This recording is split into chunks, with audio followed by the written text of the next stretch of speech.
বিরতির পর স্বাগত। বেশ কিছু কর্মসূচি ইতিমধ্যে চলছে, ঠিক তেমনি ত্রিবার্ষিকী সম্মেলনও কিন্তু আয়োজন করা হয়েছে। ত্রিবার্ষিক সম্মেলনটি অনুষ্ঠিত হয়, যেখানে নয়া কমিটিও গঠন করা হয় এই সম্মেলনের মধ্য দিয়ে।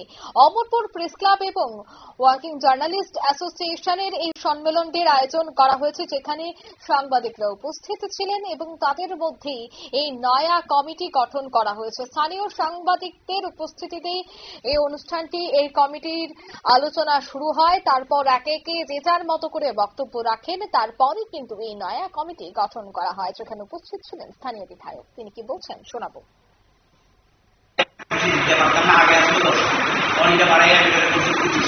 এখন এস্টিমেটটা 25 লাখ টাকা এস্টিমেট দিল। 25 লাখ টাকা দিলে 25 পয়সা বেশি হয়, তাহলে এটা আবার মাপে তাহলে এবার ইঞ্জিনিয়ারে এবার 25 লাখের মধ্যে করতে হবে। আবার এটা এই ধরনের কোন অ্যাসোসিয়েশনকে গভর্নমেন্টে দেওয়ার কোনো গাইডলাইনে আনুষ্ঠানিক হয়ে পড়ে পাইব না, কারণ এখানে তো তাহলে আমি করতে পারবো। তাহলে দেব বিমূল্যন কেন বা কমিউনিটি গঠন, তাহলে এখানে সাংবাদিকটা লিখতে হবে, কারণ এটা কোথায় করে লিখতে, তাহলে এখানে সাংবাদিকরা এটা লিখতে পারেন যে সামনে অ্যাসোসিয়েশনের অফিস, কারণ এটা তো ছবি হইব, এটাতে ছবি হইব যে এটা এবারে ছবি দেখতে পারে এবার কমিউনিটি হবে।